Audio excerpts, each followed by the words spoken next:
Well, weather-wise, it wasn't a bad day as far as the sunshine goes, but of course it was quite chilly. As far as the evening goes, not tracking any active weather. We've got clear skies still showing up on all of our sky cams across the region, but of course the cold temperatures are still sticking with us. But we're not alone when it comes to the cold. That cold air has really settled in across a large part of the country. Even Charlotte coming in at 45 degrees, Birmingham, so in Alabama, 49 degrees, Minneapolis at 35. Here at home, we are tracking the low to mid 40s right now. We've got Mount Vernon at 41, Marion holding on to 46 degrees, Kennett and Sykeston both at 41. So tonight, just going to continue to be a clear and cold night. Now, by the time we get to tomorrow, we will be tracking some changes. Some warmer temperatures going to start to work their way into the region, and we'll stay dry for a few more days. The next rain chance starts to make its way in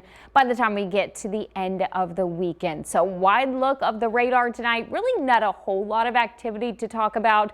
You'll notice those purple boxes showing up along the east coast and down across parts of the deep south. That is a freeze warning in place just off to our south. Now, our temperatures are also going to be cold, but we had our first freeze already, so that's why we don't have a warning in place. As we head through the overnight hours, we're talking about mostly clear skies, maybe partly cloudy conditions by the time we get to the early morning hours. But look at those temperatures. We're still dipping down into the upper 20s, so still a very cold start to the day. We'll see a lot of sunshine throughout the day, and then winds will start to shift out of the south, and we'll be climbing back up into the mid 50s. This is still below average for this time of year, but it's at least warmer than the past couple of days. So a cooler day, but we're starting to head in the right direction. Storm Track 3 app going to be great to have on your smartphone. Overall, we're going to see an improvement, at least if you're not a fan of the cold.